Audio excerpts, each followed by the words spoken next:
format in the room chat. Organization underscore full name underscore questions you want to ask. For example, ALSA underscore Sena Suditomo underscore question. All right, we're gonna start this session now. Assalamualaikum warahmatullahi wabarakatuh. Shalom, Om Swastiastu, Namo Buddhaya. Greetings, everyone. Good evening and good afternoon, ladies and gentlemen. First of all, I would like to introduce myself. My name is Nurzeskia Arnita as the Vice President of External Affairs ALSA National Chapter Indonesia, and I will be the Master of Ceremony for today's event. A warm welcome to you all, especially to Dr. Stefan Schleim from University of Groningen, also to our partners PPI Nijmegen, PPI Belanda, ALSA Groningen, to the first ALSA Indonesia legal discussion with the theme Interdisciplinary Discussion on Neurolaw. Is it fair to punish people based on their crimes when their power over their behaviors are innately limited? I'm pretty sure everyone cannot wait for the event to start, because me too. But before that, let us hear a welcoming speech from the President of ALSA National Chapter Indonesia, Sena Bitantoro Ramadan Suditomo. Sena, the floor is yours. Right. Thank you, Zaskia. Am I audible? Yes. Okay, thank you. Assalamualaikum warahmatullahi wabarakatuh. Shalom, Om Swastiastu, Namo Buddhaya. Greetings, everyone. To the Honorable Dr. Stefan Schleim as the Associate Professor for Theory and History of Psychology from the University of Groningen. To the Honorable and my dear friend Ikra Wiratamahendra as the head of the Indonesian Student Association Nijmegen. And lastly, I would like to greet all distinguished participants to this event who have spared your time to come to ALSA Indonesia legal discussion with the theme on an interdisciplinary discussion on neurolaw. I would like to give my highest appreciation to our partners, PPI Belanda, PPI Nijmegen, and also European Law Students Association, Groningen, for making this amazing event possible in the midst of this pandemic. This joint project within ALSA Indonesia, PPI Belanda, PPI Nijmegen, and ALSA Groningen shows us that ALSA can always strive to its greatest potential while we are all facing this unbelievable pandemic. Moreover, this amazing opportunity enables us to be further connected to our fellow friends in the Netherlands to have such an amazing agenda to discuss our concerns on the scope of neurolaw. I would like to give my highest gratitude to Dr. Stefan Schleim, who is willing to spare his time in his busy schedule to share infinite knowledge to all of us. Without further ado, I hope that today's event may inspire ideas and discussions on the topic of neurolaw, and I sincerely hope that each one of you will enjoy the event. That would be all from me. Wassalamualaikum warahmatullahi wabarakatuh. Shalom, Om Shanti Shanti Shanti Om, Namo Buddhaya, ALSA, always be one. All right, thank you, Sena. It is now my pleasure to start our main event and introduce our moderator, Ikra Wiratamahendra, head of Indonesian Student Association, Nijmegen. I'd like to read a summary of his CV first. So Wira is currently a student at Radboud University taking biology program, who is also currently the president of the Indonesian Student Association, Nijmegen. And Wira took part in the honors program in his university, writing an essay on the topic of language and perception through the approach of linguistics and neurobiology. So without further ado, Wira, the floor is yours. Okay. Hi guys. Am I audible? Yes. All right. So welcome, Dr. Stefan Schleim. Thank you for joining this. Through like our correspondence and everything. I've read a couple of I come to your name while reading among this topic, and I find it very interesting that my field of study can actually interact with others, which is law, and which you have like demonstrated in your papers, right?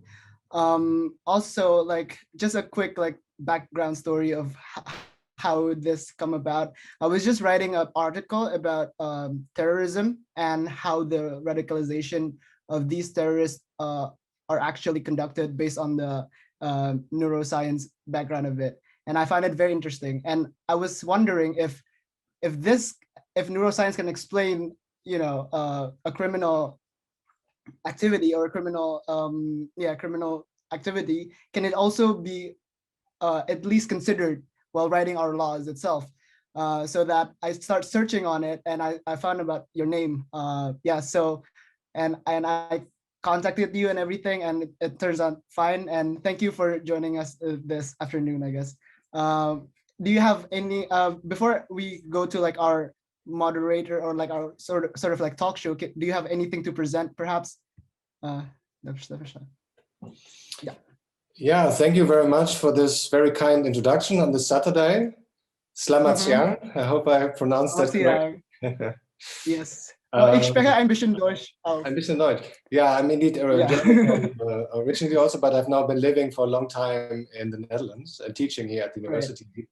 Yes, I present. I mean, I read the program that you shared with us, and I prepared a presentation. But in any case, I would take care that I don't speak for longer than 30 minutes, such that we will have time for discussion also. So, okay, is that okay with you? And sure. That is if it takes too long or so, then just tell me, and then I can also speed it up. But I should also take care of the time, so that should not be a problem. Yes. So should I then start the presentation? Yes, you may start. You can share your screen, right? Yes, I'm going to share my screen. All right. I just have to find the right.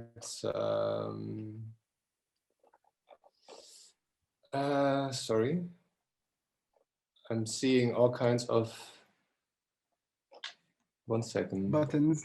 Here it is, the office. Right. Okay, 1 second. I have too many screens open. Yeah, no problem. Take your time. Close a few ones. So yeah, but thank you also for, I was curious and I was surprised by your invitation and that you were interested in Neurolaw, and it's indeed a growing field. And as I will share in a few seconds, so this now should be the correct screen. I have been active in this field for quite a while. Oh, I just see it. Sorry, I usually use a different computer for Zoom, but now as I'm at home, I have to restart Zoom, so it will take 10 seconds or so. I just had to give it rights to share the screen. Okay, so I have to log in again. I'll be right back. Sorry about that.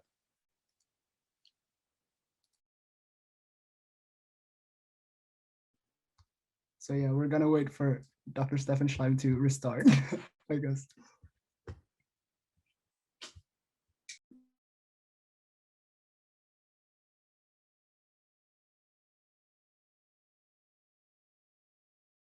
How are you feeling, Mira?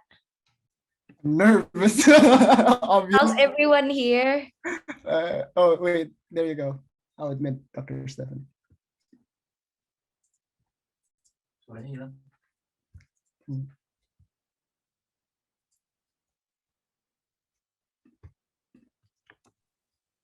So I don't yet have the rights to share the screen. Right, yeah, I'm gonna give it to you right now. Make co-host. Right.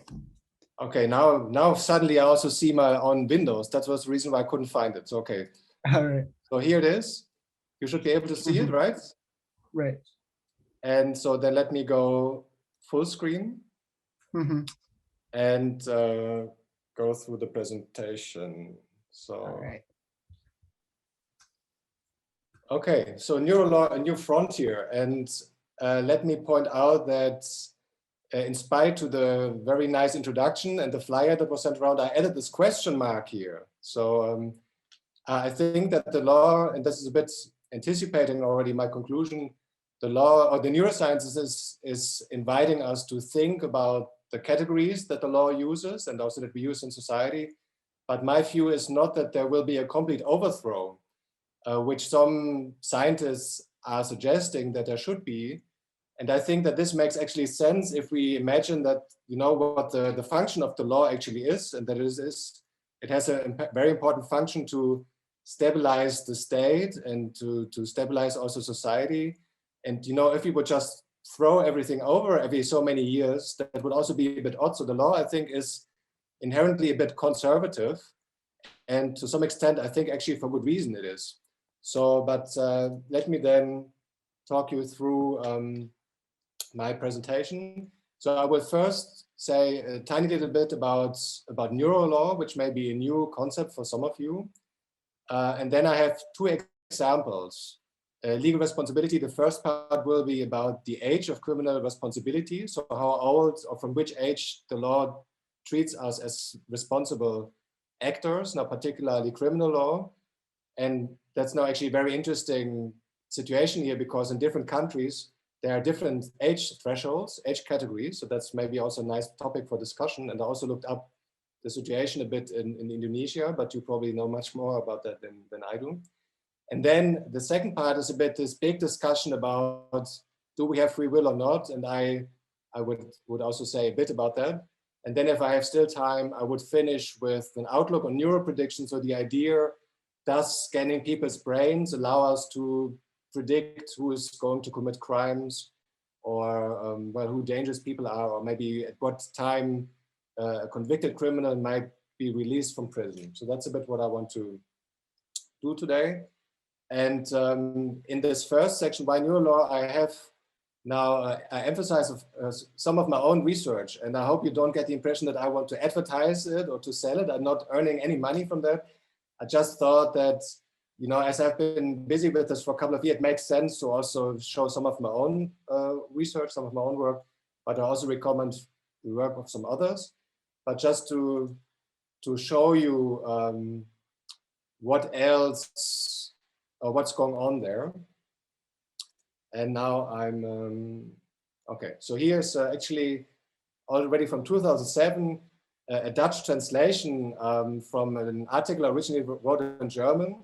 And I still like it a lot because of this cartoon. So the idea is that there is somebody in the courtroom, these are judges, and the judges want to know whether that person tells the truth or is actually lying. And this is a cartoon version of an fMRI scanner, so a machine with which you can scan blood flow in the brain. It's also used for other medical procedures, not just in brain research. And so some of you might actually know a machine like this already. And the idea, of course, is now, can the judges use such a machine to tell whether the person is telling the truth? So the idea would then that the green light goes on, or whether the person is lying, and then the red lights. And in this case, actually, the person is lying and the red lights going on. And so this idea has been around for a long time, but the subtitle actually means mind reading is nearby. So I think it was a bit too optimistic, and detecting lies is actually much more complex than we thought. But that's just say a teaser at the very beginning. In 2009, we published a German book, an edited volume, which addressed already some of these questions of neurolaw. And two of my papers now, actually, this is maybe just very briefly to add, and also to tell you today, I'm talking to you as a philosopher and a theoretical psychologist, but I have a PhD in cognitive science. So actually for my PhD, I did research myself with the brain scanner. And I think we were the first ones to actually put lawyers in brain scanner. But that would be a different topic. So let me just say, we saw that lawyers also have brain activity when they are thinking. So that would take too much time now to tell you what the results of this study were. I just wanted to show you that we were not just thinking about how the law might change, or the neuroscience might change the law, but we also investigated what's going on in the brain if people are taking legal decisions. And now these are two of my papers which I can still recommend. And the second one is also, I'm going to talk about this today. And I think that's actually also that some of you found and which made you contact me. So, but this is a more general discussion also on this idea that we can see in brains whether people are dangerous. And this free will discussion, I would actually also like to hear how popular this discussion has become in Indonesia, because I know in the United States, in Germany, the Netherlands, the United Kingdom, there has been a long discussion about this, but I really don't know anything about how it was in Indonesia. And now so I will talk a bit about more, because in the Netherlands, we now have a new law which actually changed the age threshold for legal or criminal responsibility, as I'm going to show you in a few slides. So finally, I just wanted to show you that there are also researchers. Tade Spranger was actually one of our collaborators in my PhD period, who edited a very nice volume in International Neurolaw, so which also adds perspectives from different countries.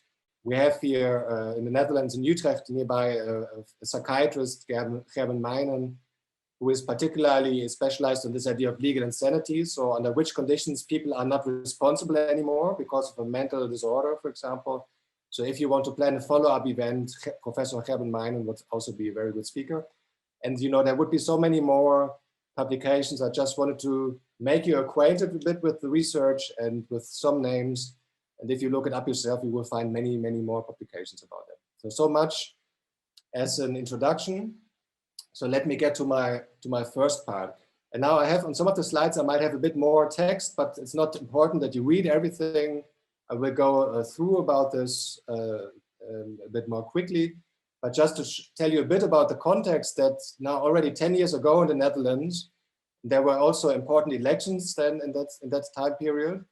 And there was the idea that there's too much crime in society. And well, maybe I go to this slide first. So these observations. So the idea that crime is a social problem, and then also which criminology shows us that a large portion of the criminal deeds, of the crimes, are actually committed by adolescents and young adults. And then the Dutch ministry said, particularly until the age of 22 or younger than 23 years. So I guess the age of some of you also. So this is a bit, say, the risky, dangerous age, so to speak. And then what these politicians did, and so then maybe I can go back to the previous slide.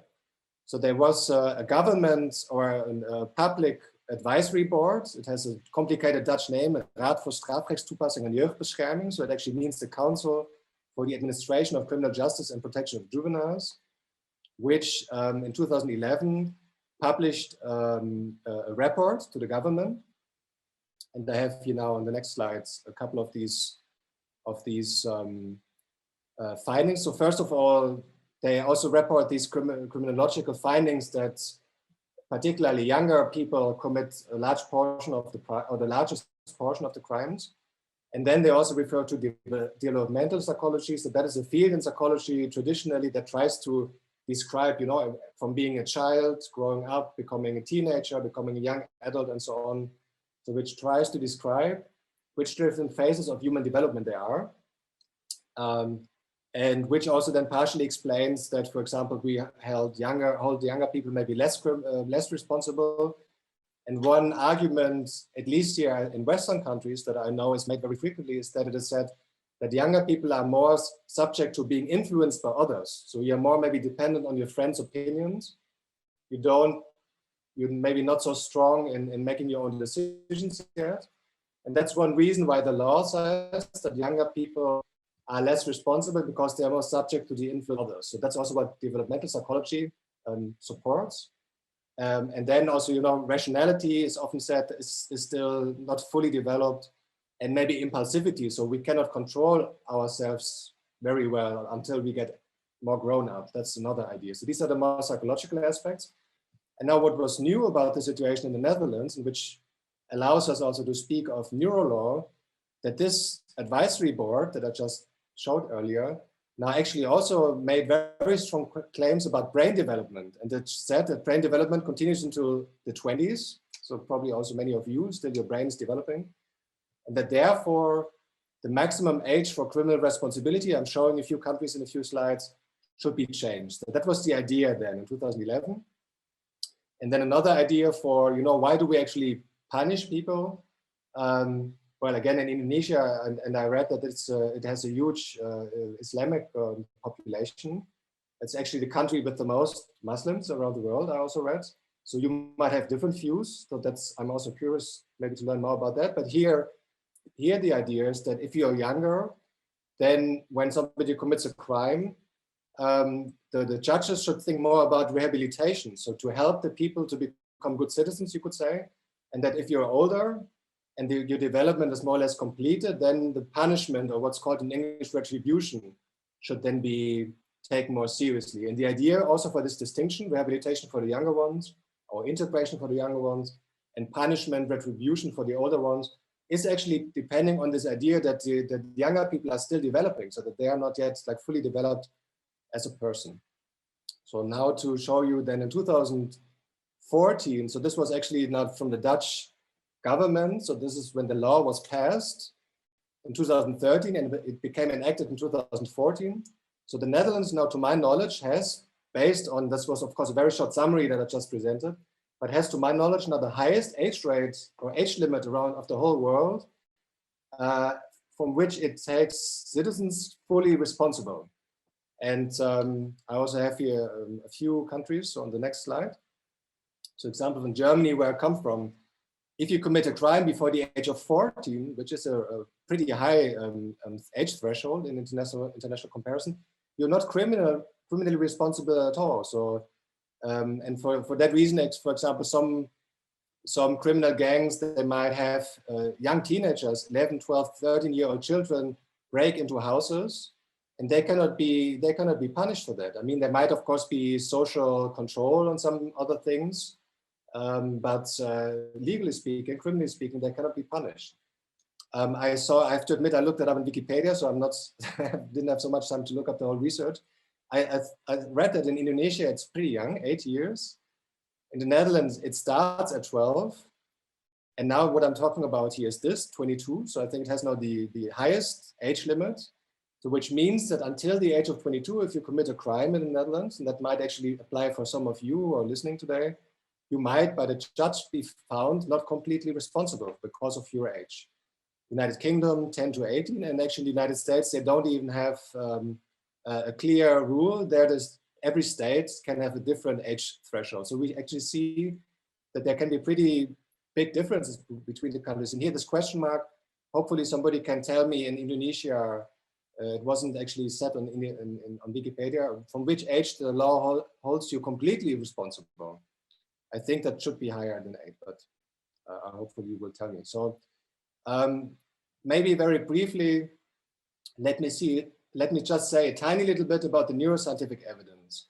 So I fully admit, or I'm aware of the fact that this is very complicated now, but this advice to the government that this report for the government that I referred to earlier, referred to 4 different sources. And I will say a tiny little bit about 3 of them. So these are 3 scientific papers. And then there's a book from a neuroscience professor in Leiden here in the Netherlands, who wrote about the adolescent brain, but it would take too much time. I'm not talking about this. But there were 3 neuroscientific studies about which this council says that they show us that young adults are not completely responsible because their brains are not completely developed yet. And I'm afraid that it might be a bit small what I'm going to show you now, but I hope you can see at least some of these things. So there takes a bit of time. So there was one study which used a task where people had to control impulsive behavior.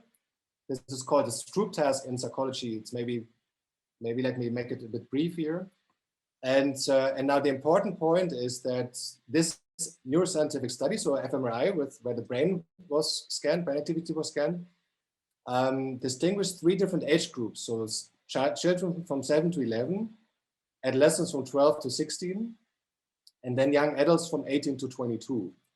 And now they found that the young adults, so actually this group here, had significantly greater activation in this task, where they had to inhibit their behavior, than the adolescent subjects. So the brain activity was stronger in this group of young adults than the group of adolescents. And I don't know how much you know about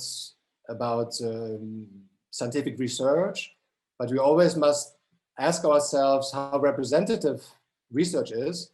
And in fMRI, it is very often the case that the sample sizes are very small.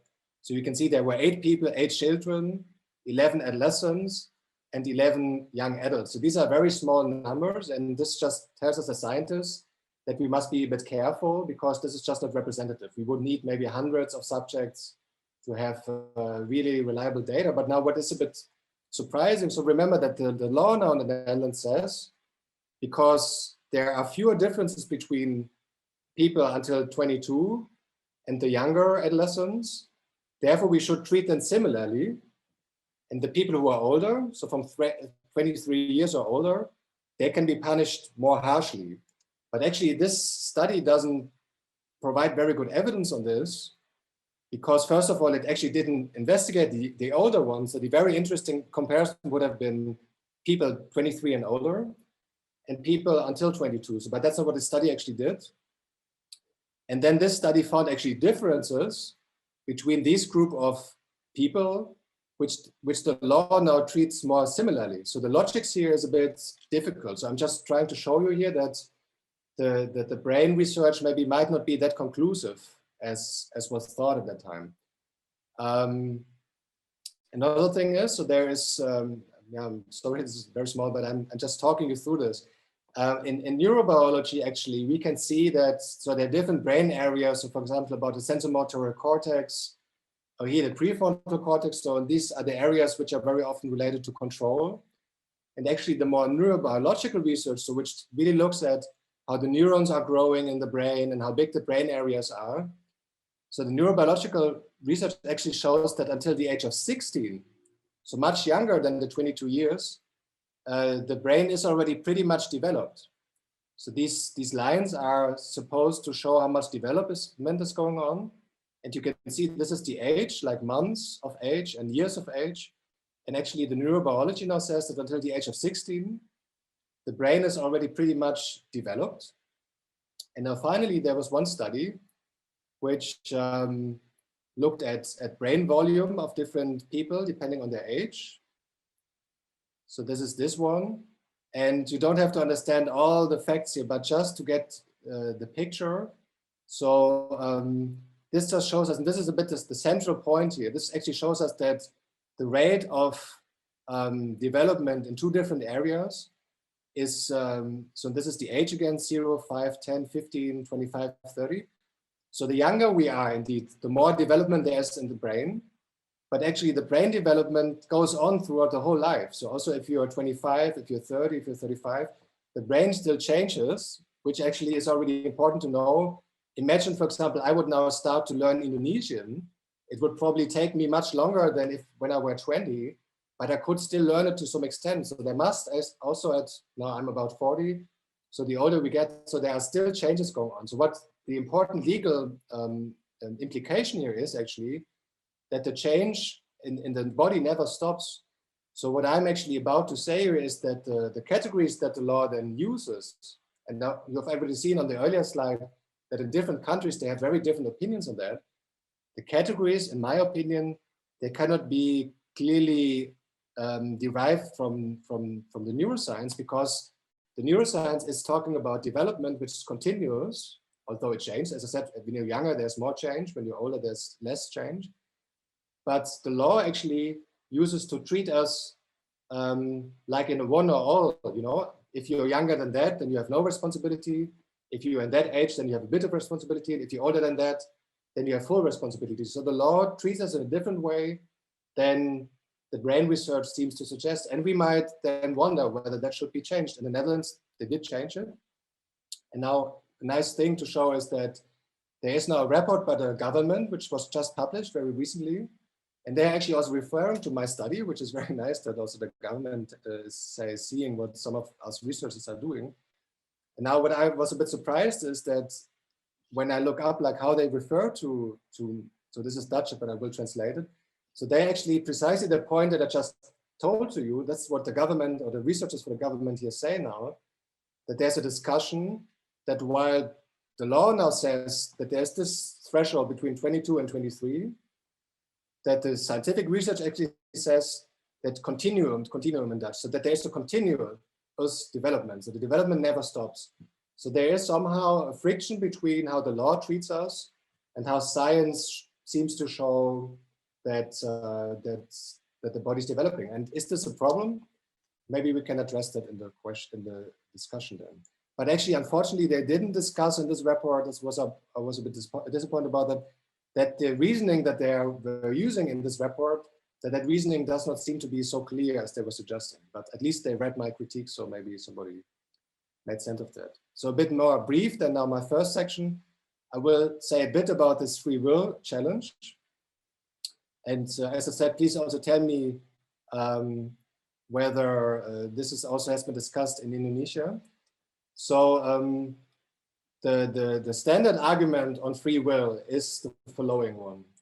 So without free will, or without conscious will, and I'll say on the next slide a bit more what's meant here with these terms, we are not responsible for our actions. So responsibility requires that either we have free will or conscious will.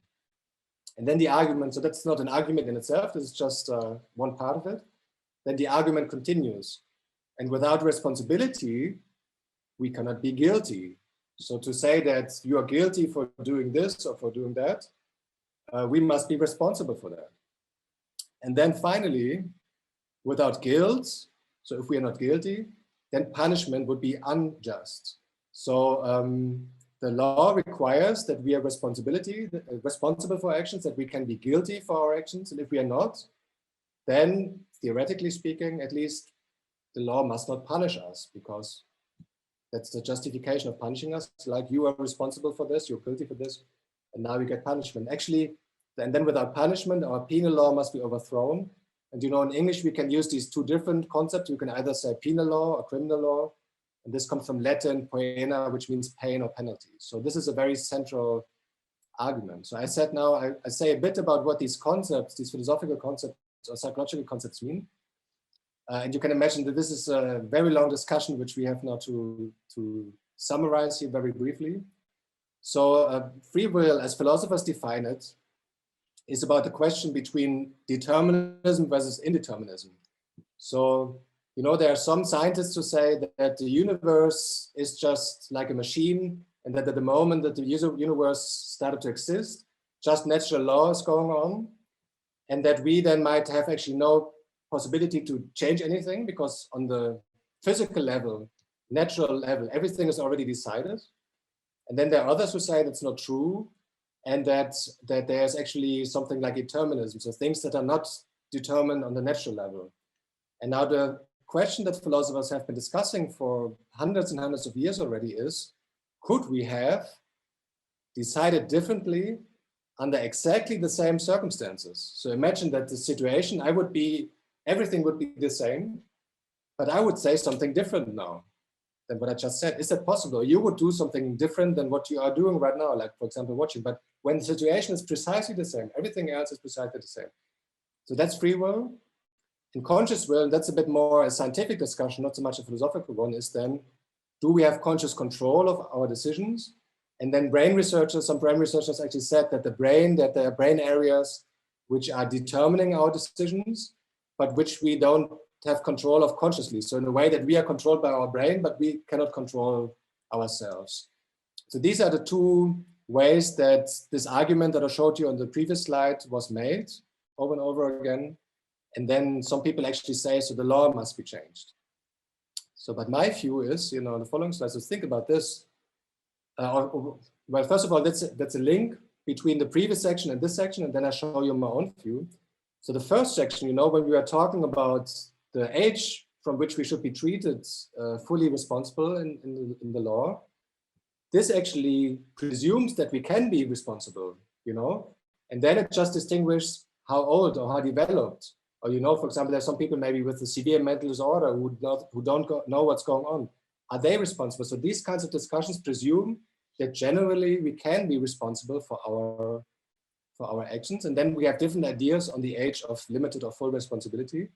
But now in this section about free will, actually the critique is much stronger, because now this says that never anybody of us is responsible for our actions. So this is really a much more fundamental problem now here in the second section. But my view actually is, criminal judges actually, they don't evaluate whether the defendant had free will, but what they evaluate if a crime happens is whether the defendant was a rational agent at the moment of the crime. And what does that mean? Could he or she, like the murderer or somebody who steals something, or a robber or whatever, manslaughter, all different kinds of crimes, could he or she know that the act is wrong? So do we have the intelligence for knowing, no, we are not allowed to do this, this is forbidden? And you could imagine that some people, severely mentally handicapped people who don't understand everything. In science, we sometimes say with an intelligence quotient of smaller than 70, that those people, you know, they don't understand norms, they don't understand the law, they don't understand morality. And therefore, maybe if they're dangerous, then they have to be put in treatment, for example. But we cannot say that they're doing something wrong, because they don't understand this distinction between right and wrong. maybe a bit like small children, or, you know, like animals. If your dog destroys your expensive vase or something like that, then you can be angry about it, but you won't hold your dog responsible because the dog doesn't know about anything about that. And the second point is then, was he or she able to act on that knowledge? So did we have ourselves under control? And an important example then is, for example, drug use. And I know that in Indonesia, that's also a rather sensible topic. But for example, here in Europe, at a certain amount of alcohol, the law will actually say if you have drunken so much alcohol, then you don't have yourself under control anymore. So that would be an example then for saying that somebody could have known that what he or she did was wrong, but was not able to control himself anymore. Okay. So I think that what I'm showing you on this slide is actually how the law works, and that the free will problem is actually not so relevant for the law. But I'm also curious to hear what some of you might want to say. So let me now conclude with my outlook on what I said here, neuroprediction.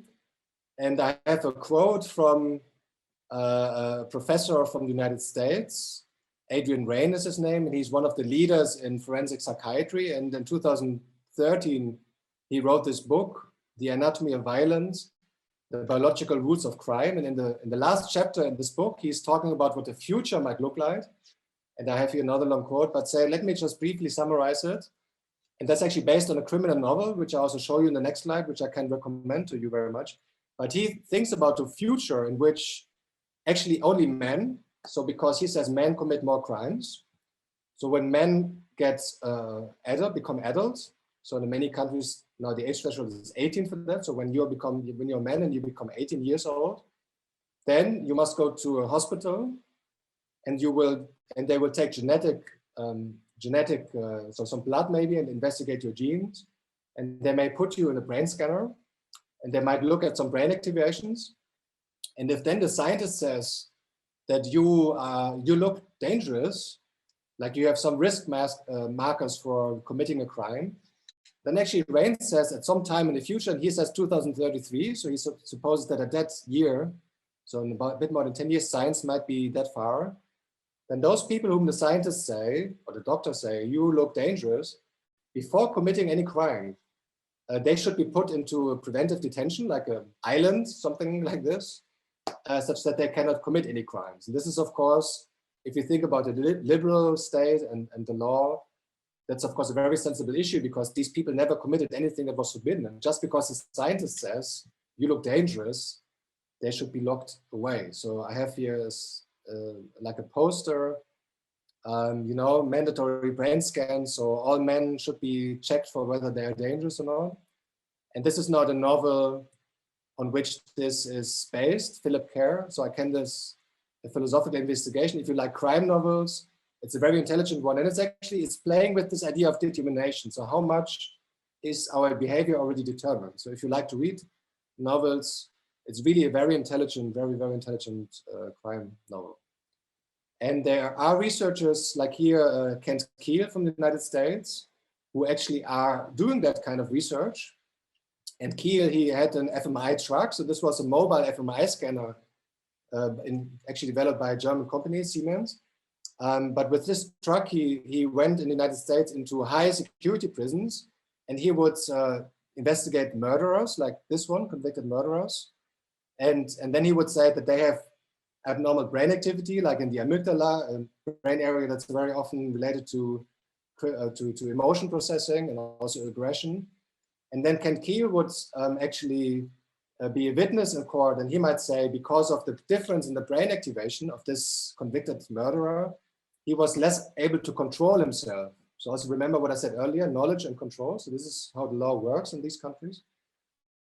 And then he would say that therefore maybe this man does not deserve the highest punishment, which in the United States actually might be the death penalty, capital punishment, or in other jurisdictions where they don't have that, then maybe he gets a bit shorter sentence because he's less responsible, because he cannot control himself.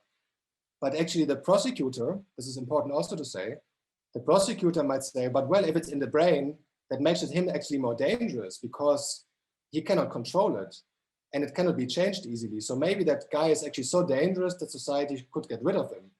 So don't get the impression that neuroscience can only be used to mitigate sentences, to excuse people. It could also be used just to point at it. You see, now it's really in the brain, it's really biological, you're really dangerous, therefore we must put you away longer, or you actually have to be put to death by the state. So you see that this is actually very, very far-reaching conclusions that can be drawn from that. So my conclusion now is more knowledge about the brain prompts us to reconsider our normative categories. And that's also what I try to do also with this presentation today.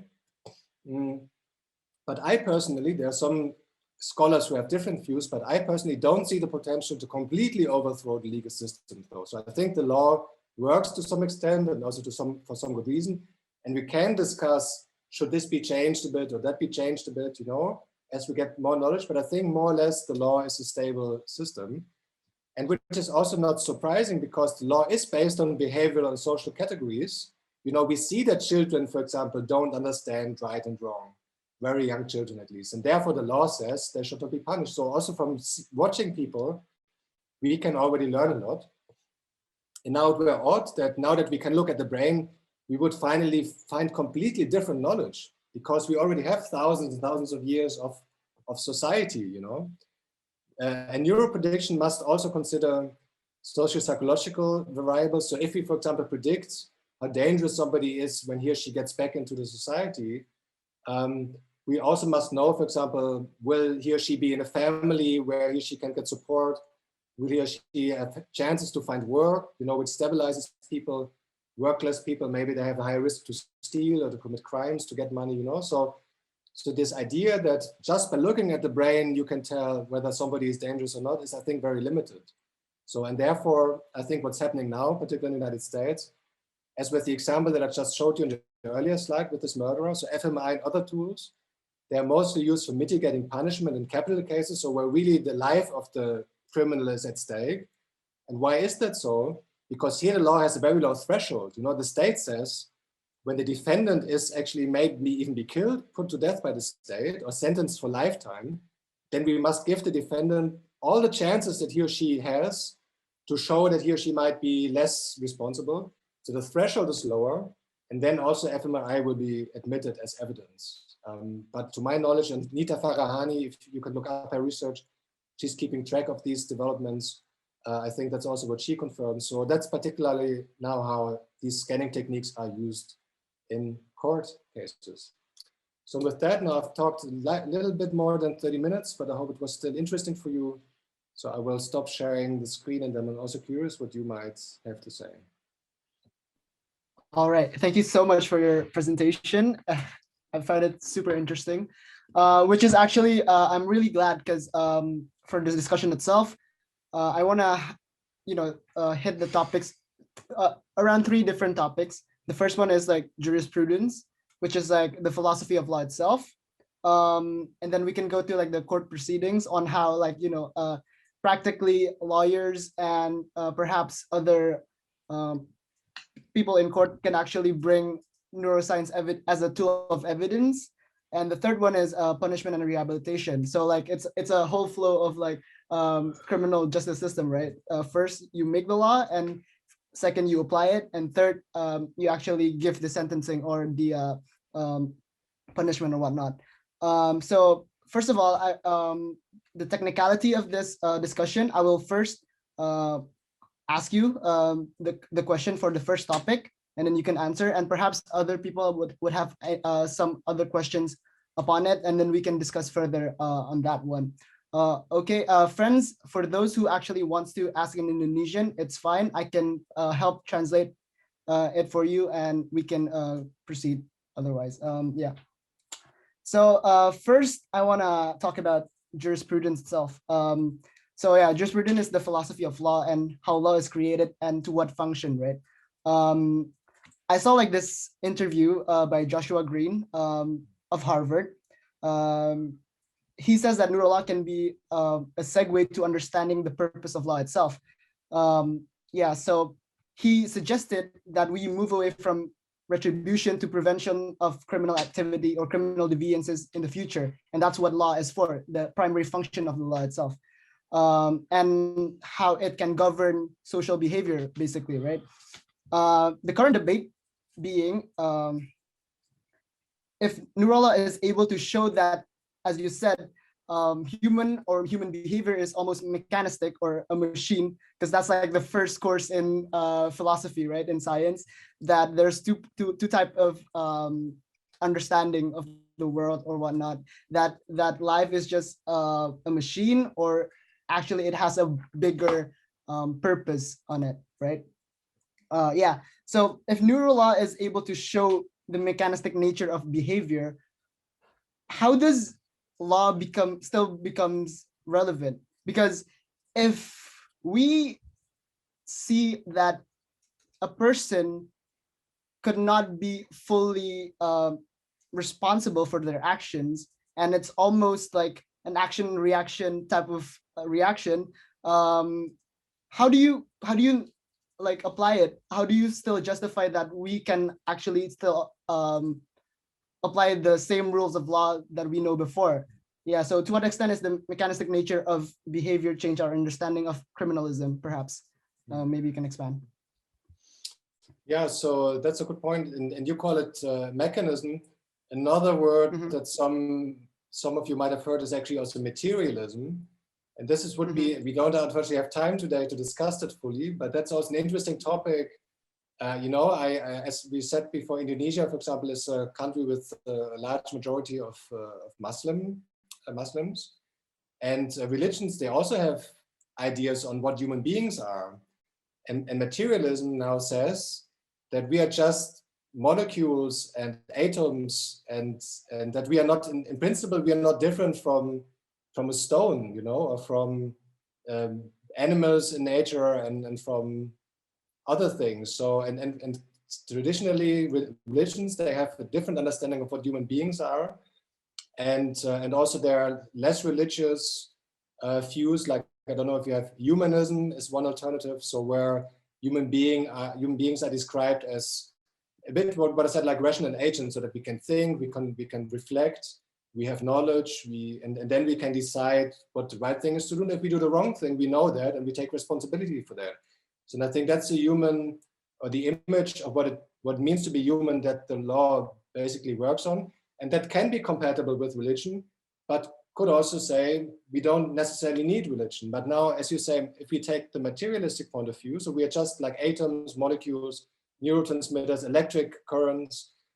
Now, I mean, the question whether materialism is true, I think, is a bit too difficult for us to deal today. But to apply this to the law now, I think the answer would be, if we would take such a materialistic point of view, so that we say human beings are just robots or are just machines, you know, there are no souls, that we don't have control of ourselves, then the law would have to say, I think, that we cannot punish people, but that we kind of put them away. And then it's a bit like a broken machine, you know, like you don't follow the law, that means something is broken in you.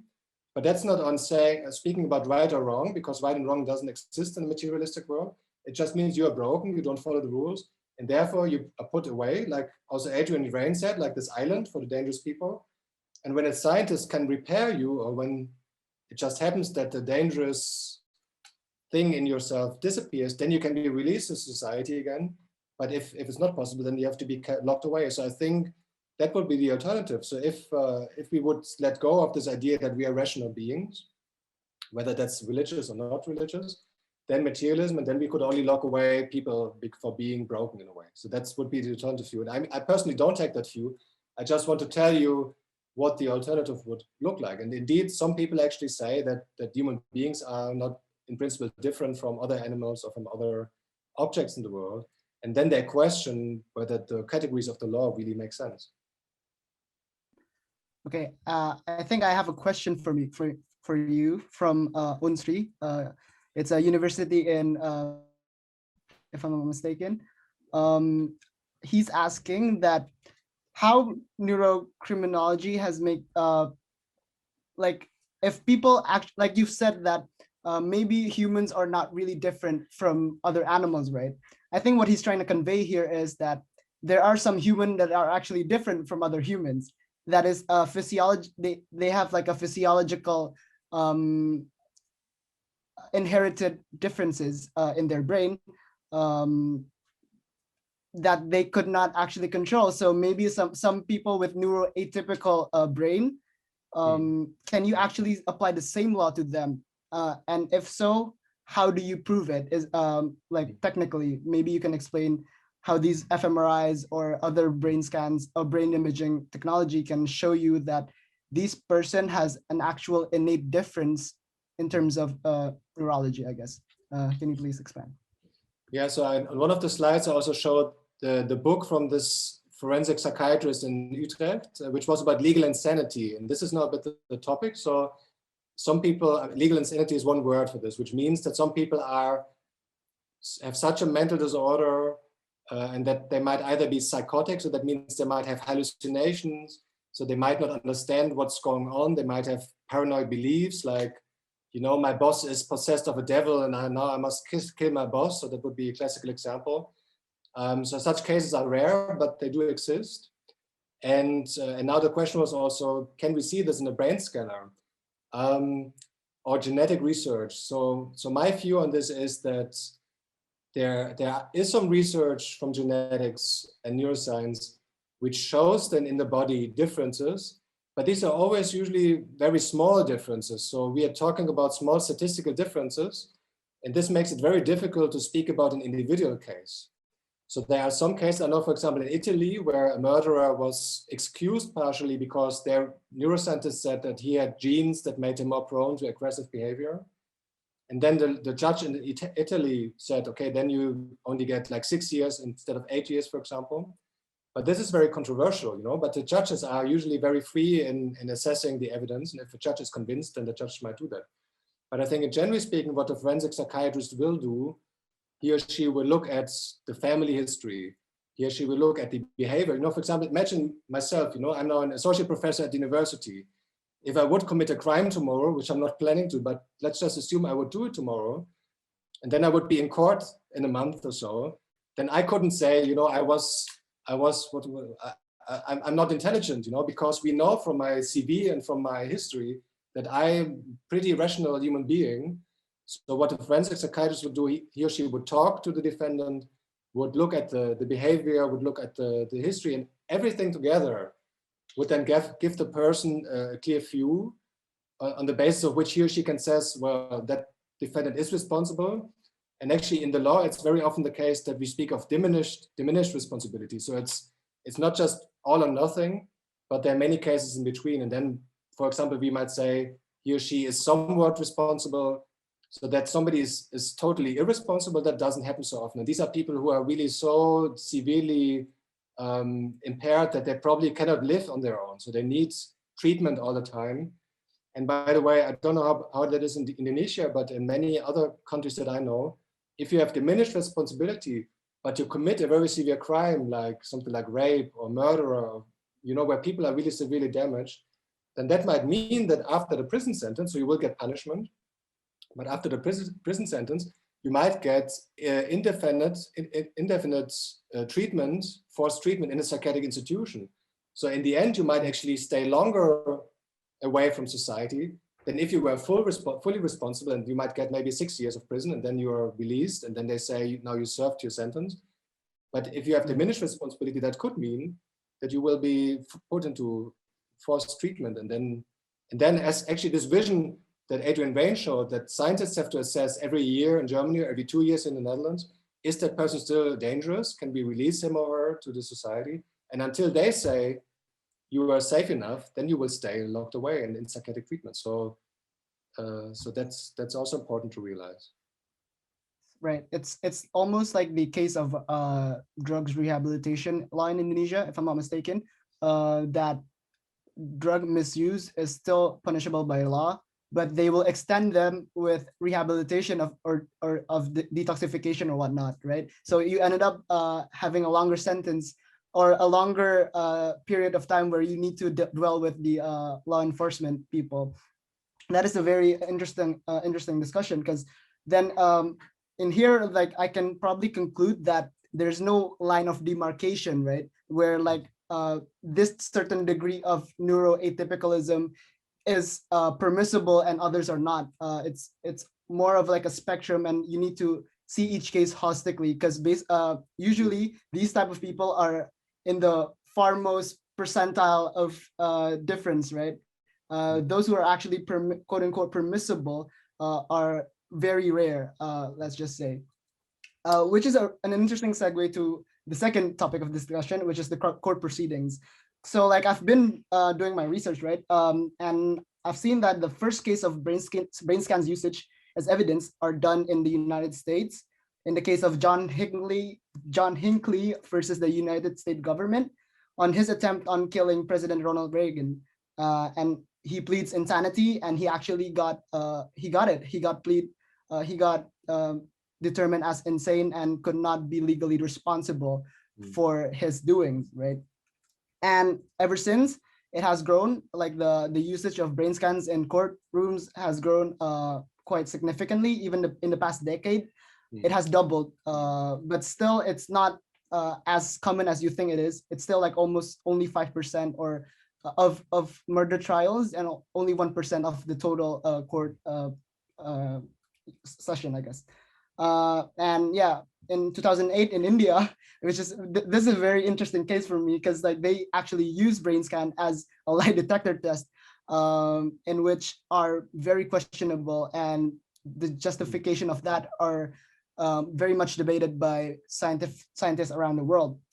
And you yourself has written your paper, which states that neuroscience has proved that the adolescent brain are very different to the adult brain, as you said in your presentation, and therefore we should react to this criminal differently.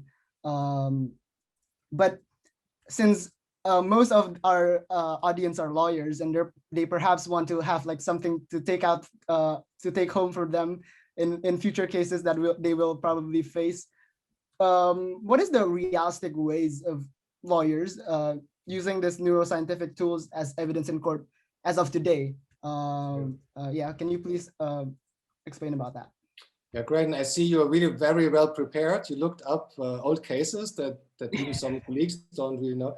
Maybe for those who don't know so much about American history, we should say the Sinclair case was in the 80s? Yeah, 1982, yeah.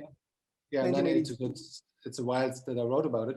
So it's a while ago, but indeed they looked at, but rather neurological scans, you know, like if somebody might have a tumor in the brain or so, then you use like X-ray scans, for example. These were older scanning techniques, and then they might find some abnormality. In this case of Hinckley, it was actually about the ventricles. So these are spaces in the brain with some fluid in it. And there was a theory that schizophrenia, the mental disorder of schizophrenia, is associated with different ventricles in the brain. And just one thing about this case in India, I think this was a case where a woman was convicted of poisoning her husband. And there was indeed lie detecting used, but to my knowledge, a higher court later destroyed this early decision. So I think it was revoked by a higher court, and that the higher court then says that this was not good scientific evidence. But to answer the general question that you're asking, looks like what can lawyers do to have this admitted in court? So this is now a nice link actually to the first topic that we were discussing.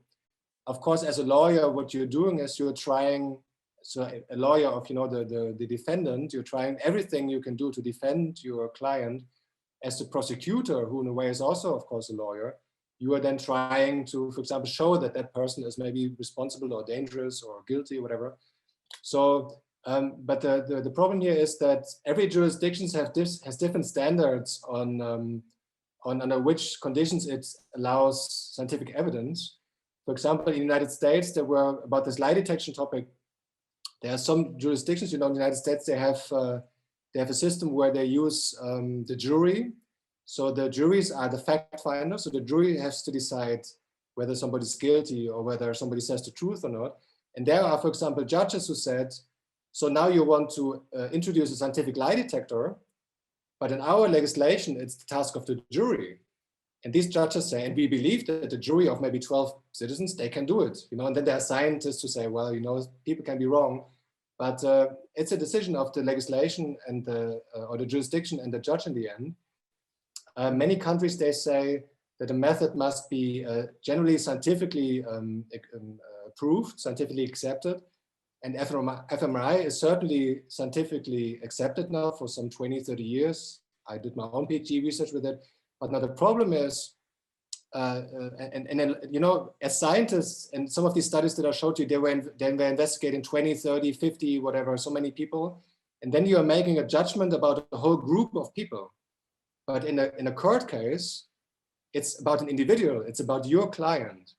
And with every statistics, you know, if they are not 100%, maybe it's just 10% more likely, 20% more likely, it will always be a matter of discussion. What actually does this difference in the brain or this difference in the gene that has been found, what does it really tell us about the individual case? And so I mean, it probably won't be the lawyer, but the lawyer will ask like a psychiatrist to give an advice to the judge. And then the opposite party can ask their own expert and ask this expert to give their opinion on that.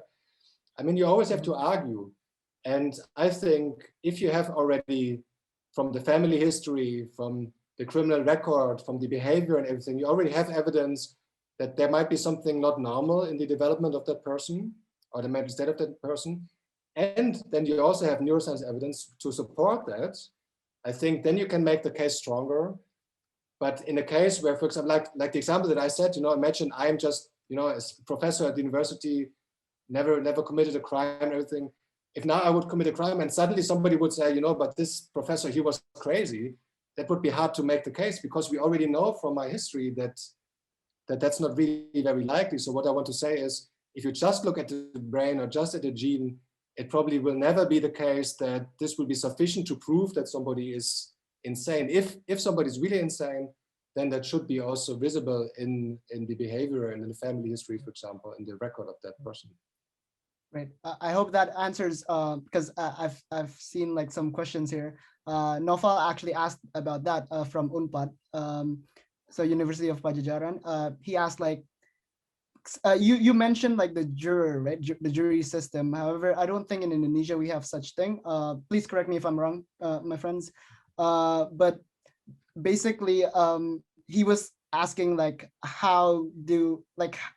which expert do we go to, perhaps? I think that's his question. So yeah, which parties should be invited to work together with judges or prosecutor in finding a solution to this problem so that law itself can be enforced humanly? So is it like the neuropsychiatrist, criminal psychiatrist or whatnot? I mean, we have specialized disciplines for that, like the forensic psychologist or forensic psychiatrist. So there are psychiatrists who, for example, are specialized in criminal behavior. And I know, for example, in Germany, there's then an association for forensic psychiatry, and psychiatrists who are working in this field, they can be part of that association. And then the likelihood that they could be invited to be a witness in court to provide expert testimony in court will be higher. So, and I think in more or less every country, there is a certain system where these forensic experts, maybe also criminologists, where they might then give a witness testimony for that case. Yeah. Right. Okay. I hope that answers your question, Noval. I think most of the questions here, the rest of them is asking about punishment and rehabilitation, so we can go to the next topic itself. Yeah, our friends here asked like, is there like a preventive measures if knowing like people are more tendentious to like committing a crime? As you said, the outlook as neuroscience as a preventive measure of crimes action or whatnot. Yeah, so first I want to talk about punishment and rehabilitation first itself. Sorry. Incarceration is like the primary thing that is sentenced on people in Indonesia, at least, because we do know that the Netherlands starts sending people more to rehabs rather than prison. That's why right now the Dutch prison system are closing down and actually opening up the space for other purposes, right?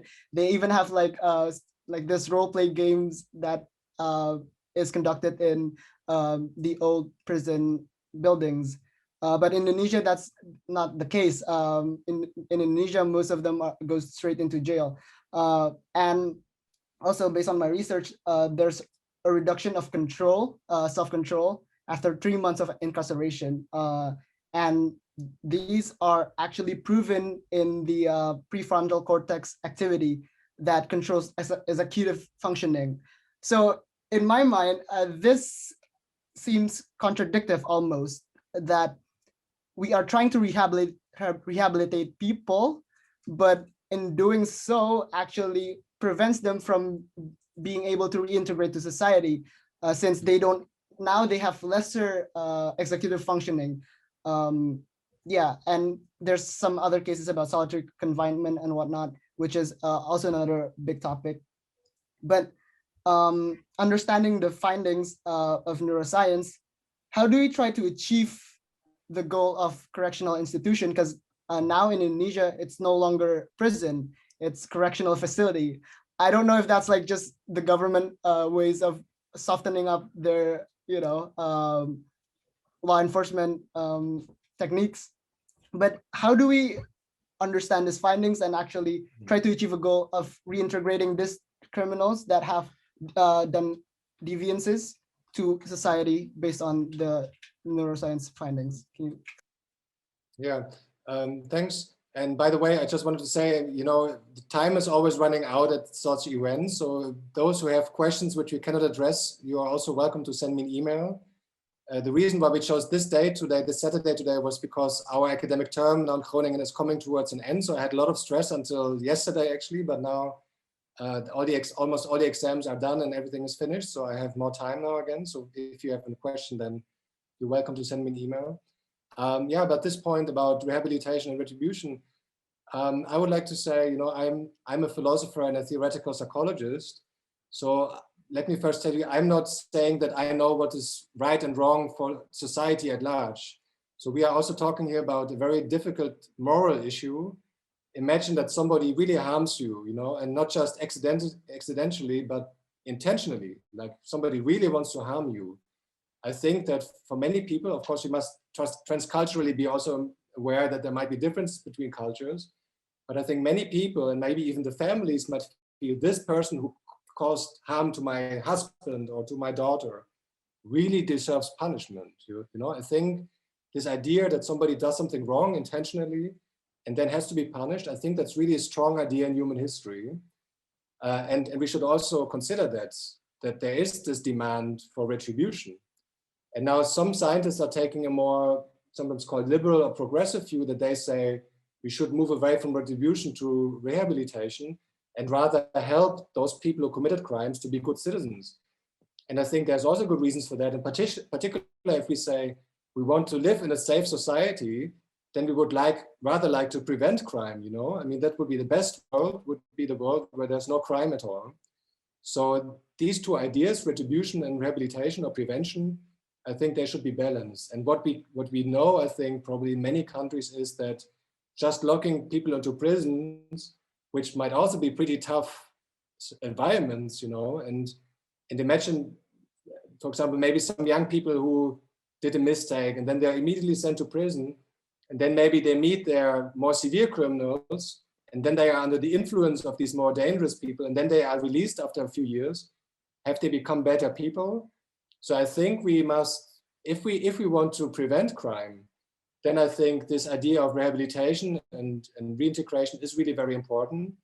And then we must, I think it's fair to say that many crimes, at least many prisons, at least in the past, they waited too long to, for example, help with psychotherapy or with maybe social support to help people to live really in a stable way without committing crime. So I think that has to be considered as well. And now, the question, can we distinguish that with neuroscience? There are, so I was very careful today in making statements about deciding how dangerous somebody is. We know a few cases where in families, there's really a strong history of crimes, for example, like in every generation, almost like everybody is a severe criminal.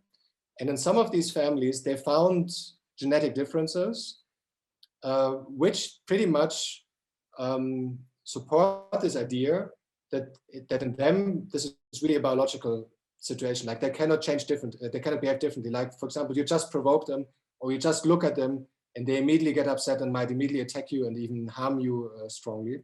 So there are cases like this, but it's important that these are really very rare exceptions. And in most people, it could also be just by chance, you had maybe bad luck and then you commit a crime, but in general, you're not really different from other people. So I would say the strong decision to say somebody's really a dangerous person with genetic or neuroscientific research can be, but really in very rare cases.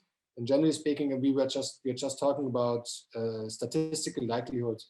And as I also tried to show in my presentation, so if we want to really have a safe society, we should consider, can we maybe put this person into a social environment with some support where the likelihood that he or she commits another crime is actually decreased. And for that, we have psychology, psychiatry, social help. And actually for some people, also religious systems can provide guidance and can help them to live their normal lives. So I would also say that could also be included. The Netherlands actually may be interesting for those of you who don't know it, is one of the most secular countries in the world. So the churches here really are very, very empty. But in many other countries, religion still is a very important part of society. Right. Yeah. In the Netherlands, the church actually shows erotic shows. So that's how secular the Netherlands is, for you guys who didn't know. Yeah, thank you so much for your answers and everything. But perhaps you want to give like a closing statement on like to our friends here, that how actually this Neurolaw approach can actually make a difference, and is it necessary, or is it just another option? So like, just to conclude everything, can you please do so? Yeah, I already showed the conclusion in my presentation, but yeah, I mean what I said there, I think that neuroscientific research or science in general with new findings asks us to really reconsider our normative categories. And that's what we actually have been doing today also. I would say don't just throw them away, because scientists can also be wrong. Or scientists also could have interest in maybe making a career with something. So we should also be critical about science, but there should also be different opinions within science, and that's what we are seeing. Yeah, I think in cases where it's really not clear, there are some cases where there is really no clear evidence. Is somebody guilty or not? Is somebody rational or not? I would say genetics and neuroscience could add a bit of certainty. And maybe one thing, in this very early cartoon that I've shown with this idea somebody's in the brain scanner and then the judge sees whether he or she's saying the truth. So I didn't talk about lie detection here. And I think it's still very, very preliminary. And one problem is also that the word lies, there can be so many different kinds of lies. Just maybe that's homework for you to think about. And it's very, very naive to think that they could have like a clear signature, and that they look in the, that somebody's lying, then the brain looks like that. That's not the way. But maybe in the future, when we understand the brain, which is often called the most complex organ of the body, with so many billions of neurons and trillions of connections and everything, but maybe in the future we can understand that better. And then, for example, somebody who is accused of a crime, and this may be innocent, could, with the help of their lawyer, show that they are then really telling the truth with a very high likelihood. I think it will never be 100%, but maybe 80, 90%. And the judge might then say, in a case of doubt, there's not really strong evidence. And then there's this scientific report.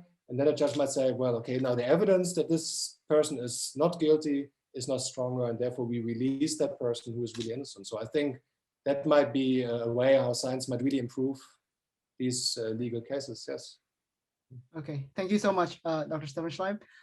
Yeah, guys, thank you so much for turning out today. I don't expect this much of people actually are interested in this topic, but yeah, thank you so much for participating today. And I think I can send like the mic back to Zaskia and the Masters of Ceremony, so that we can conclude and wrap up this whole webinar. And yeah, guys, please don't hesitate to contact Dr. Stefan Schleim here. If you guys have more questions, I bet he will answer them holistically, I guess. And yeah, Zaskia, please do continue everything. Thank you so much, guys. Thank you so lot for the invitation, and I really also enjoyed it. Thank you very much. Right. Nice. I hope we can do more of these type of things. Yeah. All right. Zas. All right. Yeah. Thank you so much, Dr. Stefan Schleim and Wira, for the very insightful session. Next, there will be the distribution of certificate for the speaker and moderator. Sana Suditomo, the time is yours.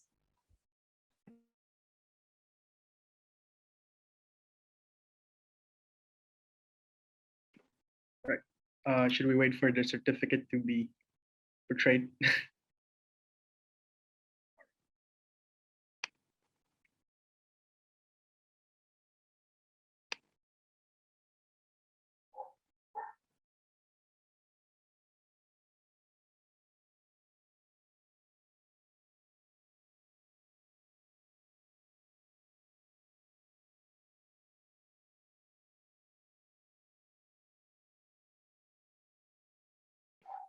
All right, thank you. On behalf of ALSA Indonesia, we would like to give our highest appreciation and also gratitude for your participation, Dr. Schleim. And we hope you have a great session in today's discussion. And I hope ALSA Indonesia or our partners in the Netherlands with our fellow friends and also ALSA Groningen can further work with you. Have a nice day, Dr. Schleim and Tuwi again. Thank you.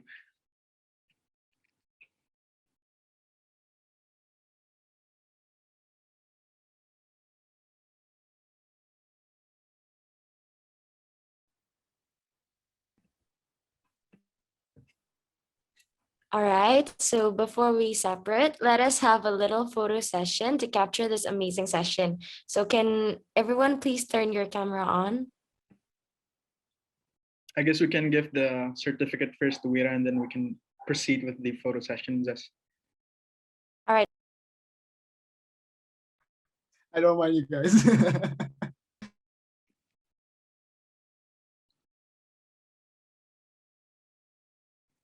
All right.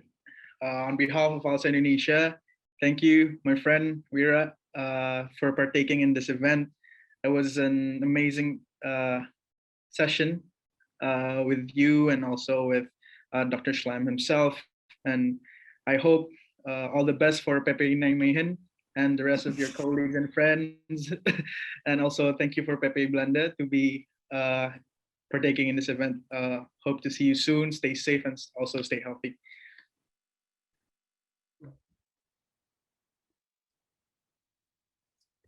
No problem, guys. All Thank you right. so much.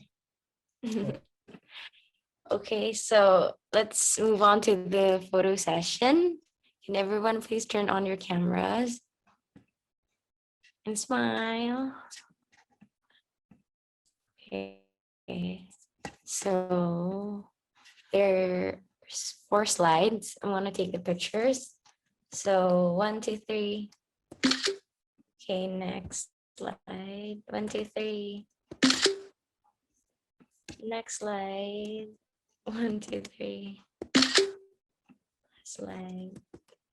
And everyone, can you please do the signature sign of ALSA? It's this one. Okay.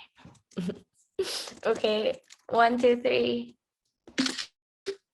Next. 1, 2, 3. Next. 1, 2, 3. And last slide. 1, 2, 3. Okay, so this wraps up our session. It has been a pleasure for me to host this event, but sadly, the time has come to an end. So thank you so much to everyone for participating. Stay safe, and I wish you all a